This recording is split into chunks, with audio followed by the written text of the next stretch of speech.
بسم اللہ الرحمن الرحیم۔ السلام علیکم ناظرین۔ سلطان صلاح الدین ایوبی کے زمانے میں ایک یہودی عورت تھی جو اسلام پر ریسرچ کر رہی تھی۔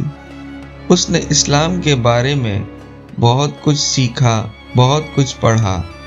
ایک سوال جس کا جواب اسے کسی سے نہ ملا وہ یہ تھا کہ آخر خنزیر کے گوشت میں ایسی کیا برائی ہے جس کی وجہ سے خنزیر کا گوشت کھانا اسلام میں حرام قرار دیا گیا ہے۔ صرف یہی ایک بات تھی جو اس کو اسلام قبول کرنے سے روک رہی تھی۔ اپنے اس سوال کا جواب حاصل کرنے کے لیے وہ سلطان صلاح الدین ایوبی کے دربار میں پہنچ گئی اور عرض کیا، سلطان معظم، میں نے اسلام کے بارے میں بہت کچھ پڑھا ہے اور بہت کچھ سیکھا ہے، حتیٰ کہ میں اس جگہ پر آ کھڑی ہوئی ہوں کہ اسلام قبول کر لوں، لیکن ایک بات جو مجھے اسلام قبول کرنے سے روک رہی ہے اور وہ بات یہ ہے کہ اسلام خنزیر کا گوشت کھانے سے کیوں منع کرتا ہے۔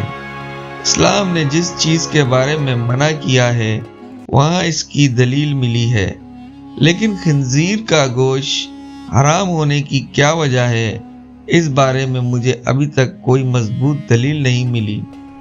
میں نے بائبل کو پڑھا تو بائبل میں بھی خنزیر کا گوشت کھانے سے منع نہیں کیا گیا، لیکن اسلام کیوں منع کرتا ہے؟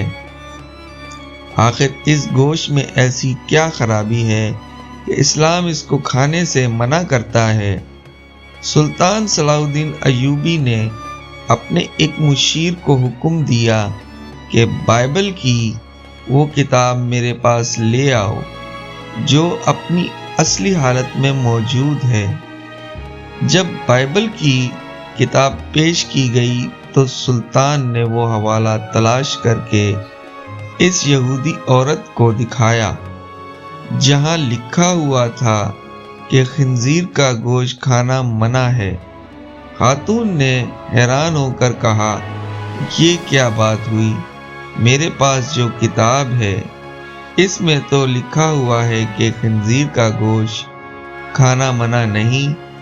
یہ سن کر سلطان نے جواب دیا، مجھے ترس آتا ہے تمہارے ان لکھاریوں پر جنہوں نے اپنی عیاشیوں کے لیے اس پاک کتاب کو اپنے لفظوں سے تبدیل کر دیا ہے۔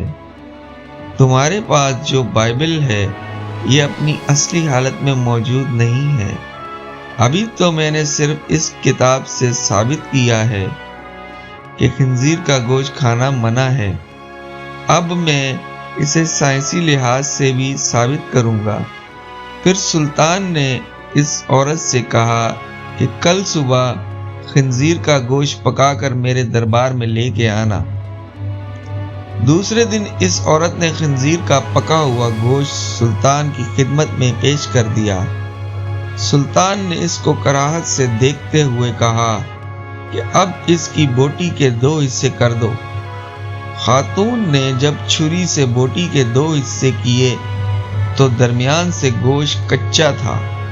سلطان نے اس خاتون سے کہا کہ کیا تم اس گوشت کو اچھی طرح پکایا نہیں؟ تو وہ کہنے لگی، نہیں سلطان معظم، میں نے تو اس کو بہت اچھی طرح سے پکایا تھا۔ تو سلطان نے کہا کہ اب تمہاری سمجھ میں یہ بات آ گئی ہوگی کہ یہ حرام گوشت ہے، اسے جتنی بھی اچھی طرح پکایا جائے یہ درمیان میں کچا رہ جاتا ہے، اور جب یہ تمہارے پیٹ کے اندر جاتا ہے تو بہت سی بیماریوں کا سبب بنتا ہے۔ دوسری بات یہ ہے کہ سور جس جگہ رہتا ہے یہ اپنے ارد گرد کی تمام گندگی حتیٰ کہ انسانوں کی گندگی کو بھی کھا جاتا ہے۔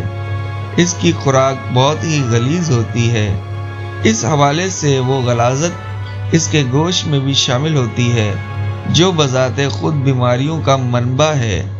تیسری بات ہے کہ جب سور کی مادہ کسی دوسرے سور کے ساتھ جنسی تعلق قائم کرتی ہے تو یہ اسے دیکھ کر خوش ہوتا ہے اور فخر محسوس کرتا ہے اور یہ بےغیرتی کی خصلت اس کے گوشت میں بھی پائی جاتی ہے، اور اس کا گوشت کھانے والا بھی انہی صفات کا حامل ہوتا ہے۔ اپنی عورتوں کو دوسروں کے حوالے کر کے خوش ہوتا ہے اور فخر محسوس کرتا ہے۔ یہ واحد جانور ہے جس میں اتنی غلاظت اور بے شرمی بھری ہوئی ہے۔ جب آپ اسے جانور کا گوشت کھائیں گے جس کی بنیاد غلاظت سے بھری ہوئی ہے تو وہ آپ کو کیا فائدہ دے گا؟